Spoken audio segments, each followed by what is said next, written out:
y'all? I'm out here in these streets. Hold on, I'm trying to get situated. All right, I'm doing a quick Q&A because my son is currently having drum lessons. They're 30 minutes, and I'm already 15 minutes late into this live, so maybe a 15-minute Q&A. But listen, first off, I want to answer two questions that were in the comment section of some of my videos. I'll get those out the way, and then if you guys have any questions, I'll answer those. I am live streaming for the first time on my phone. I've only live streamed from my laptop, so I don't know the dynamics of the phone way of doing things. But here we go. So one person, and I don't know if you want me to say your name, but she asked if she could use writing and rhetoric for her second grader, third grader, and fourth grader. So the same book, I'm thinking writing and rhetoric 1 for all three different ages of her kids. All three different grade levels for, Lord, can I get my thoughts together? Basically, can all three of her kids in 3 different grade levels use the same book? And yes, you can. I actually did that with my 7th grader, 5th grader, and 3rd grader. And this is how you're going to do it. Now, remember, if you watch my video and in the post, I'll put the link up there to my original video. My 3rd grader was a reluctant writer. Now, the program recommends when you start off with writing and rhetoric book 1, the grade range is 3rd grade to 4th grade. 3rd grade being like maybe a little advanced 3rd grader or a 3rd grader who is quite capable to handle the work. So for you, my dear, I would go ahead and with your 3rd grader, watch my video on how I use writing and rhetoric, which I'll link up here. You might have to scaffold some learning with your 3rd grader, or your 3rd grader might be a rock star and can just plow through it. Your 4th grader will probably be okay. Your 5th grader, I would have them do, and a friend of mine, she did this with her children. They actually finished the whole book in like a month and a half with her older child. I think her child was in 6th or 7th grade. So what my friend did, and it worked, I saw it, her older child, so that would be your 5th grader. She had her older child do, now again, watch my video on how I break down writing and rhetoric. She had her child do about 3 sections a day. So that would be your narration, your sentence play, your tell it back, all of that. So you could conceivably finish each lesson in about 2 days. So your 5th grader could really like zoom through it because your 5th grader has had hopefully exposure to grammar and things like that. So you could either skip the grammar sections, or that's something they can just knock out and go to the next section. So they're going to move at a faster pace. Now, if your 5th grader is a struggling or reluctant writer, then use the same pace as the 3rd grader. It's not a race. We want solid foundation. So if you need to go slow, that's fine. In the beginning, you can go slow. Eventually, they'll start really picking it up. There's a routine built into it, which fosters confidence and independence. And then by the next semester, you might find your 5th grader going through book 2 and book 3 in one semester. Your choice. So yes, you can use one book, the writing and rhetoric, the entry level, which is the fable book. You can use that for 2nd, 3rd, and 4th grade. Now remember, my child was in 7th grade. He was, I think, on book 3 or 4. The program recommends older kids like 5th and above to start at book 3, which is the second part of the narrative series. Well, my younger 2 children were doing so well with it, and they were making connections, personal connections, world connections. Every time they saw something, they were related to what they were reading, and I was like, oh my gosh, that's golden. So I took my 7th grader from what he was doing, book 4, I think, or 3, and I put him right back in book 1, but we flew through it. I didn't have him do any of the grammar unless he wanted to, and we finished that book, I think, in 2 months. So you can definitely do your fifth grader. So I hope that answered your question. Now, another person, now guys, if you are leaving comments, I don't know if I can see them. Uh-oh, no, I don't know if I can see comments. I'll figure this out one day. Okay, I don't know if I can't see any comments. I'm not even sure if my phone is supposed to be rotated. Oh, can't do that. Okay, so the other question was for writing and rhetoric, another one for writing and rhetoric. Do you need the teacher's manual? I don't know if this was the same lady or a different subscriber.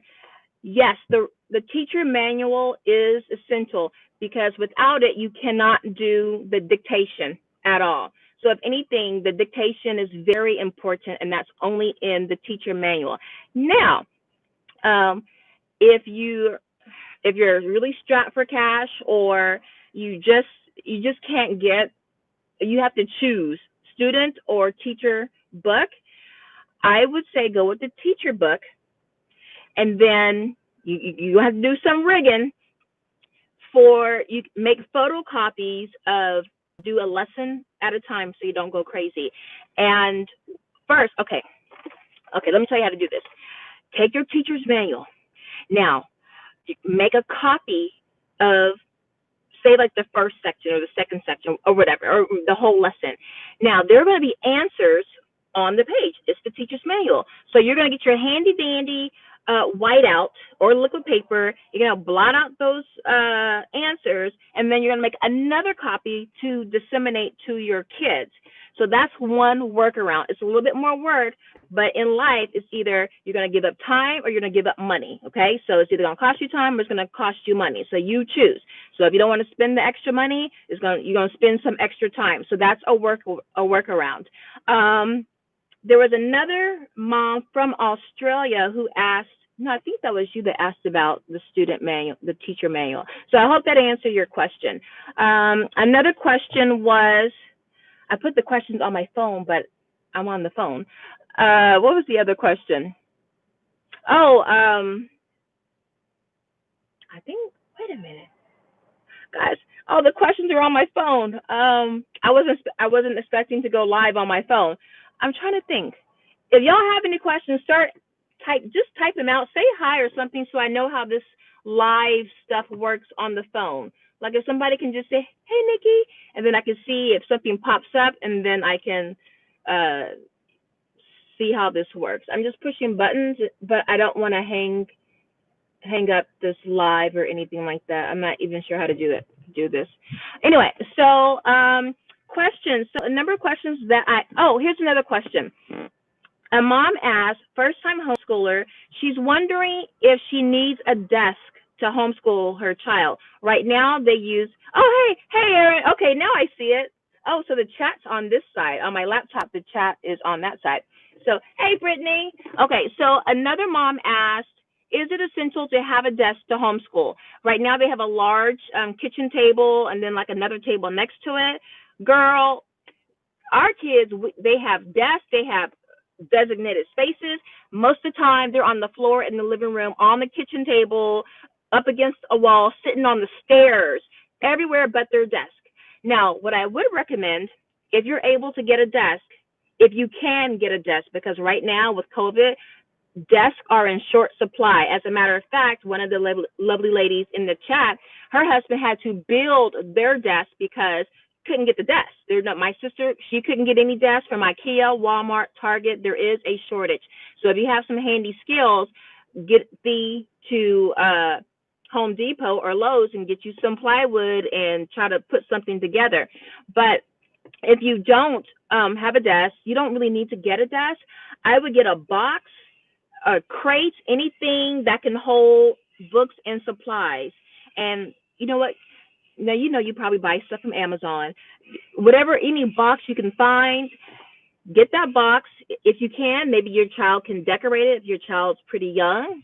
Yes, my son needed one. I couldn't even find one. I get one. Yes, desks are in short supply. My sister was all over Houston trying to find her senior a desk. Well, like two desks, and nothing. So I don't know what she's going to do. But what you can do, if you can't get a desk, get you a box. You can decorate the box, but big enough to hold their books, their workbooks, supplies, maybe decorated or something like that. So, they know it's theirs and they have some pride at it, looking at it, and just carry the box wherever your child is going to homeschool. So you can say, hey, this corner of the table, that's the one corner we're going to keep clean. Now the rest of the table can have ketchup stains, you can have Kool-Aid stains and cheese and all that kind of stuff. But this spot right here, this is your spot, baby. And if you want to go further with it, get you some painter's tape and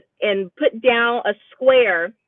Take the tape and outline a square little space for her or him, so your child knows this is my designated space. The painter's tape won't ruin your finish.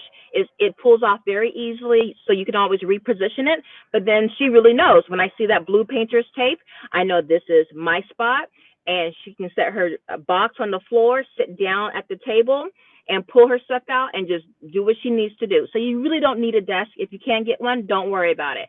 Or you can have a floor. A lot of my kids, they do their work on the floor. I have little lap desks that I got from Target. They're all out now, but you can have your child do their work on the floor. Get something solid for them to write underneath. You can line up a number of books this way and then set their work on top. This is the time to be creative. Oh, I think this class almost over. So this is the time to be creative. So don't worry about that. You don't need a designated space. I know you get on YouTube, you see all these homeschoolers with these elaborate homeschool rooms, and they might as well have a homeschool house. Wait, is nothing? Switch to handset. Oh, it's my car about to cut off. You don't need all of that. I have that, and we spend most of our time. Let me tell you, this morning, homeschooling, we were in my children's bedroom on the floor, on the rug. We did all of our work right there on the rug. Dogs, slob, toys, everything. So don't worry about the desk. So I think that was, there were 3 questions. And if you guys have any questions, I don't know if I can pull the chat back down. I think I have 3 minutes before my son comes out. Okay, this is my first. Okay, Jen asked, this is my first year homeschooling. How many hours do you have your kids do class? I have 2 kids, 7th and 9th grade. And what time do you start? Okay. So you were talking about, you have a 7th grader, so you have a middle schooler and a high schooler. So I don't know what state you're in. If you're in a lax state, like I'm in California, they have recommendations that you don't have to follow that. Some states are more strict. They want, I think in high school was 55 or 60 minutes a subject or something like that. So first, go to Homeschool Legal Defense Association, which is hslda.org, I think, and look up your state and find out what the law is in your state. Now listen, everything's based on really like a classroom setting. It's not going to take you as long to get through a subject home as it will in the classroom. Some people go by time, others go by pages. Yo. Are you ready? Okay, so hold on. To be continued, guys. But you know what I'm going to do? I actually saw that question asked on a couple of other YouTubers' pages, channels, and I'm going to answer that. You know what? I'm going to go live when I get home. I know I'm live. Oh, what? Where'd you get that from? Oh, he found some crackers. I just picked up my car today. I had an overall inspection. We're going apple picking tomorrow, God willing, and my car was in bad shape. So, but I'm going to go live when I get home, and then I'm going to answer that. And if you can type in the state that you're in, I'll pull that up when I go home and go live. And then I can kind of give you some more advice on that. But really, it just depends on, like, what are your plans for your kids? Are they trying to get into a competitive college, or,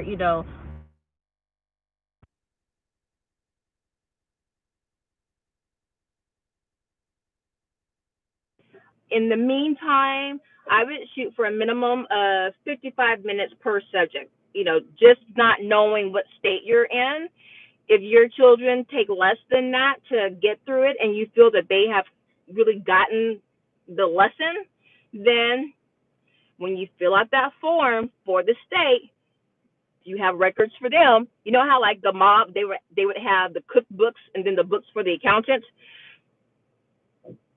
I'm just saying, you know. But let me get home, and then I'll finish answering these questions. I might have to feed the kids first. Are you hungry? Mm. Of course you are. Okay, let me see if I can get through this. I actually bought 2 base cabinets on clearance at Home Depot, then put a clearance countertop. Okay, see, that's what I'm saying. Being creative. We have a very crafty homeschool mom who went to Home Depot. She bought 2 base cabinets on clearance, and then she added a countertop on top. She put a countertop on top. Guys, I'm just pulling the chat back up so I can see it before it disappears. And then they have a desk and shelves for books and drawers for pens and crowns. That's awesome. That's good. Okay, so I'm gonna get home, feed the babies, and then I'm sorry, feed my young men, my warrior kings, and then we can finish talking. All right, guys, this is my first live in the car and on my phone. So thank you for tuning in. I really appreciate it. I'll see y'all in a little bit. Peace. Okay, now let's see. How do I turn it off? Are you sure you want to start? Oh, I'm actually streaming and not using my webcam.